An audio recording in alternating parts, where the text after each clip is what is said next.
The room went silent.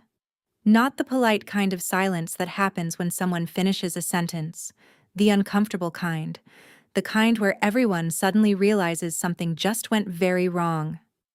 My fiancé's mother had just put down her wine glass, his father stopped cutting his steak, and across the table, my own parents were smiling, like they had just told a clever joke. My mother leaned back in her chair and said it again. "Oh, don't worry about her," she laughed. "She's basically our maid." A few people chuckled nervously. My father joined in. "Yeah," he added. "She never really achieved much anyway." I felt the heat rush to my face. Because this wasn't a private insult, this was my fiancé's family dinner, the first time both families had ever sat at the same table together, and my parents had just introduced me as their maid. The entire table went quiet. My fiancé slowly put his fork down. He looked at my parents. Then he looked at me. Then back at them. And finally, he asked a question that made my parents' smiles disappear instantly. "Before we continue," he said calmly, "you might want to check the contract." No one at the table understood what he meant, except me. And the moment my parents realized what contract he was talking about, their faces turned completely pale. But before I explain why that dinner went so wrong, my name is Adrienne Cole. I'm 29 years old, and this happened 3 years ago in San Diego, California.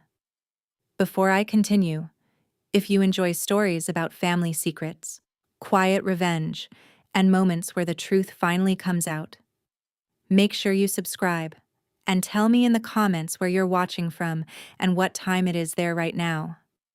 I read a lot more of those comments than you might think. Now let me explain how that dinner even happened, because for most of my life, my parents never expected me to succeed at anything. In my family, there were two roles. My older sister Vanessa was the success story. I was the backup plan. She was confident, popular, the type of person who walked into a room and immediately took control of it. My parents loved that about her. They loved talking about her achievements, her grades, her internships, her future career. Meanwhile, I was quiet, practical, the kind of person who worked hard without making noise about it, which meant most of the time, I was invisible. The difference between us started early. When Vanessa graduated high school, my parents threw a huge party, 40 people, decorations, a catered dinner. When I graduated 2 years later, my father shook my hand and said, "Good. Now go find a job." That was the entire celebration. By the time I was 21, my parents had already decided something about me. I was the dependable one, which sounds positive, but in reality, it meant something else. It meant they believed I would always stay small, predictable, safe, not ambitious, not impressive, just dependable. What they didn't realize was that while Vanessa chased attention, I was quietly building something. I studied contract law, not glamorous, not exciting, but extremely valuable. And after graduation, I joined a small consulting firm that specialized in corporate agreements. It wasn't a big job, but it was a start. And over time, I got very good at it. 3 years later, something unexpected happened. One of our biggest clients recommended me for a position inside their company, a tech logistics firm expanding across the West Coast. The salary was triple what I had been making, stock options included. But when I told my parents about it, my mother barely looked up from her phone. "That's nice," she said. Vanessa had just posted new engagement photos online, and that was apparently more interesting. Ironically, the person who noticed my success wasn't my family. It was Ethan Mercer, the man who would later become my fiancé. We met during a contract negotiation. He was representing the company I worked for. Confident, sharp, but also surprisingly kind. We worked together for months before we started dating, and within a year, we were engaged. When Ethan asked to meet my parents, I warned him. They can be difficult. He laughed. My family owns half the shipping terminals in California, he said. I'm used to difficult people. But what he wasn't used to was the way my parents treated me. The dinner where everything exploded was actually Ethan's idea. He wanted both families to meet before the wedding. Neutral territory, nice restaurant, relaxed environment. But my parents had a habit of turning normal situations into performances. And that night, they performed perfectly. The moment my parents arrived, something felt off.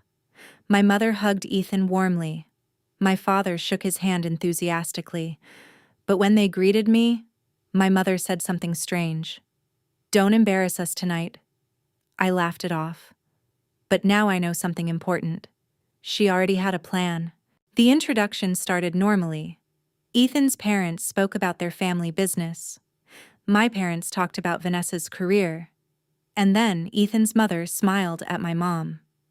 So tell us about Adrian, she said kindly. There was a pause. Then my mother laughed. Oh, there's not much to tell, she said. She's basically our maid. And just like that, the dinner turned into the moment you heard at the beginning of this story. At first, everyone thought my mother was joking. A few polite laughs came from the table. Ethan's mother smiled awkwardly, but I knew the difference between humor and humiliation. My mother didn't laugh the way people laugh at jokes. She laughed the way people laugh when they enjoy embarrassing someone. My father leaned back in his chair and added, Yeah, Adrian's always been the helper in the family. My fiancé slowly looked at me, then back at them. His expression didn't change, but I knew him well enough to notice the shift. Ethan had spent years negotiating business contracts. He could read people quickly, and right now he was studying my parents very carefully. Interesting, he said calmly. My mother smiled proudly. Oh, don't misunderstand, she continued. She's useful around the house, very responsible. The table went quiet again. Even Ethan's father looked uncomfortable now. My sister Vanessa took a sip of wine and smirked. She's always been the quiet one, she said. Not really ambitious like me. That comment hit harder than the others, because Vanessa wasn't just insulting me. She was performing, showing Ethan's wealthy family which daughter was the impressive one, and which one wasn't. Across the table, Ethan slowly placed his fork down. He didn't raise his voice. He didn't argue, but his eyes stayed on my parents. You said she's your maid, he said quietly. My father chuckled. Well, not literally. My mother waved her hand dismissively. She's exaggerating. But Ethan didn't laugh. Ethan's mother glanced at me sympathetically. You work in consulting, right? She asked. I nodded. But before I could answer, my mother interrupted. Oh, it's nothing impressive. She just helps with paperwork. That was technically true, just not the whole truth. Something changed in Ethan's posture. It was subtle, but I recognized it immediately. He had just realized something important. My parents had no idea what I actually did, and they clearly weren't interested in finding out. Ethan turned to my father. So Adrian never mentioned her company to you? My father frowned. Company? My mother laughed again. Oh no, she works for people. That was when Ethan's patience ended. Because technically, I didn't work for anyone anymore. If you're still here with me right now, thank you. Stories like this can be uncomfortable, but sometimes the truth only appears when people stop pretending everything is fine. Ethan looked at me, then back at my parents. Interesting, he said again. My mother smiled smugly. Why? Ethan leaned back in his chair. Because Adrian owns the company. The room froze. Completely. Even the waiter stopped moving. What? My father said. Ethan repeated calmly. She owns the company. Vanessa laughed. That's impossible. But Ethan didn't look at her. He looked directly at my parents. You didn't know that? My mother's smile slowly faded. "You're joking," she said. Ethan reached into his jacket pocket and pulled out a folder, a legal document.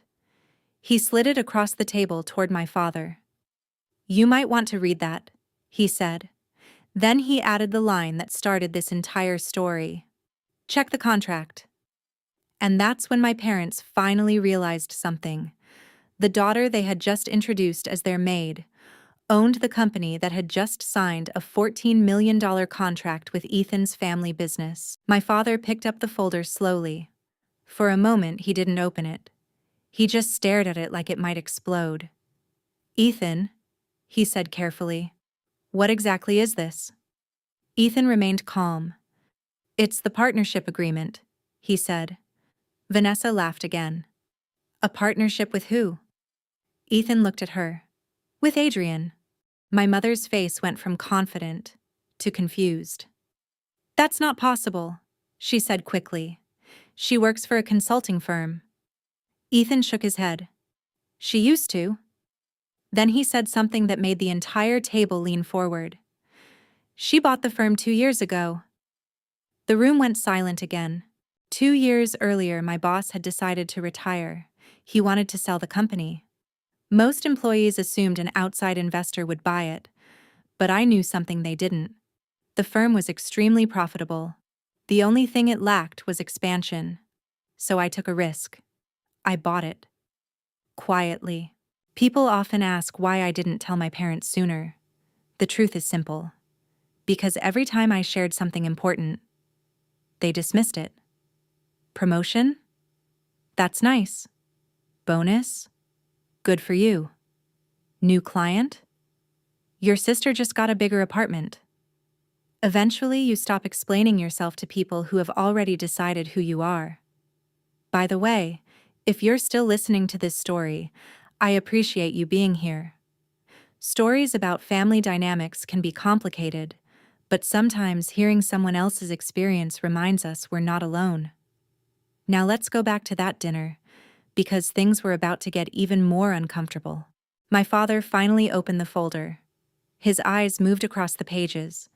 Then he looked up at me slowly. "This says, you're the majority owner." "Yes." Vanessa leaned forward. "How much is this contract worth?" Ethan answered before I could. 14 million over 5 years. My mother dropped her fork. My father looked between Ethan and me. "You're telling me," he paused, "that Adrian's company is managing logistics for your entire shipping network?" "Yes," Ethan said. "That's exactly what I'm telling you." The table was completely silent now. Vanessa suddenly leaned forward with a bright smile. "Well, that's wonderful," she said. "We always knew Adrian was hardworking." I looked at her. The same sister who had just called me unambitious. Ethan noticed the change immediately. He raised an eyebrow. "Interesting," he said. My mother tried to recover. "Well, we just meant that Adrian is very humble," she said. "She never talks about her accomplishments." That part was true, but not for the reason she thought. I stayed quiet because it was easier than correcting them every time. Ethan looked directly at my parents again. "I'm curious about something," he said. My father nodded cautiously. "What?" Ethan folded his hands on the table. "If Adrian is so unaccomplished..." He paused. "Why did your lawyer recommend her company to us?" My parents looked completely confused, because the truth was, Ethan's company hadn't discovered me randomly. The recommendation came from someone else, someone my parents trusted, someone who had been quietly watching my career for years. And when my father finally asked who that person was, Ethan smiled slightly. "Your family attorney." The same lawyer who handled my parents' finances. The same lawyer who knew exactly what I had built. And the same lawyer who had apparently decided it was time my parents learned the truth. My father stared at Ethan. "Our lawyer recommended Adrian?" Ethan nodded calmly. "Yes." Then he added something that made my parents even more uncomfortable. He said she was the most reliable contract strategist he'd worked with in 20 years. My father slowly leaned back in his chair, because that lawyer had been handling our family finances since I was a teenager. I suddenly remembered something. About a year earlier, the same lawyer had asked me a question during a routine document review. He said, "Does your family know what you've built?" I laughed and said, "They think I do paperwork." At the time, he smiled strangely. Now I understood why. My father looked at me carefully now, for the first time that night.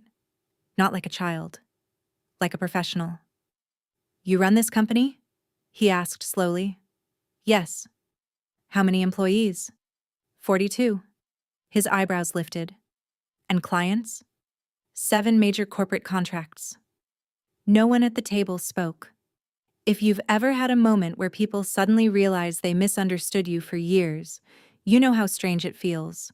Not satisfying, not dramatic, just quiet. And if you're still here listening, thank you for staying with this story. Now let's finish that dinner. Vanessa suddenly leaned forward. "Well, this is amazing news," she said loudly, but the excitement sounded forced, because she knew something had changed. For years she had been the successful one, and suddenly that identity felt fragile. My mother cleared her throat.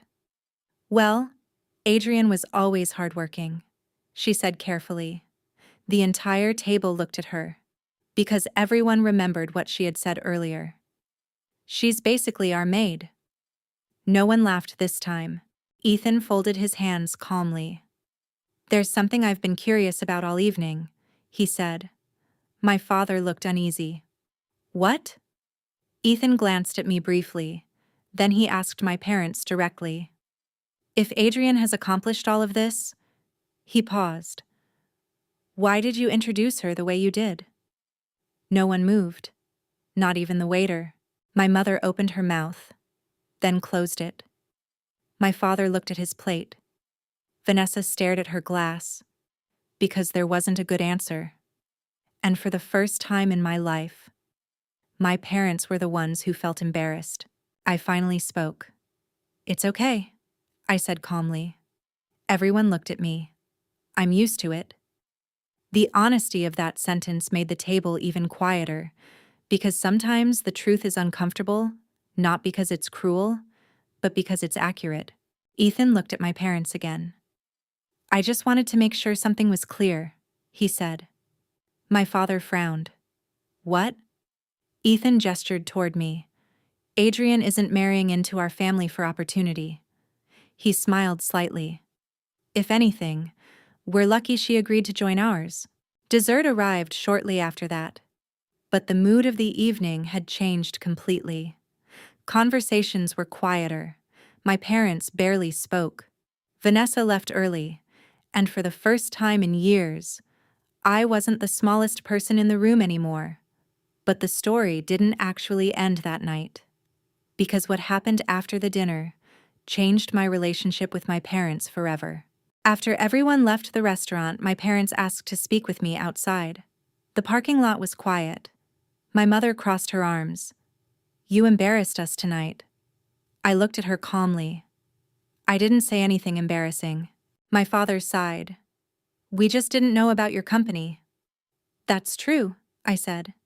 "But you also never asked." The silence that followed was long. That night I received a text from Vanessa. It said only one sentence. I didn't know either. I stared at the message for a long time, because that sentence wasn't angry. It was confused. The next morning my father called. His voice sounded different, quieter. "I looked up your company last night," he said. I didn't respond. He continued. "You've done very well." It wasn't an apology, but it was the closest thing he had ever said. My mother didn't call. Not that day. Not the next week. Pride is a powerful thing, sometimes stronger than honesty. Later that week, Ethan laughed about the dinner. "I've negotiated billion-dollar shipping deals," he said, "but I've never seen people panic over a sentence like that." "What sentence?" I asked. He smiled. Check the contract. People imagine moments like that dinner feel triumphant, but the truth is simpler. It just felt quiet, like a misunderstanding had finally corrected itself. Over time, my parents slowly adjusted. They stopped making jokes about my job. They started asking questions. It took years, but eventually they learned something important. That dinner started with my parents introducing me as their maid, but it ended with something very different. Because sometimes the best way to respond to disrespect isn't anger. It's simply letting the truth reveal itself. And when it does, you don't need to say anything at all. Thank you for staying with me through this story. If you haven't subscribed yet, consider joining us here. Stories like this are shared every week. And before you go, tell me in the comments, have you ever had a moment where someone underestimated you and later realized they were wrong? I read more of those stories than you might think. There's another story already waiting on your screen. When you're ready, I'll see you there.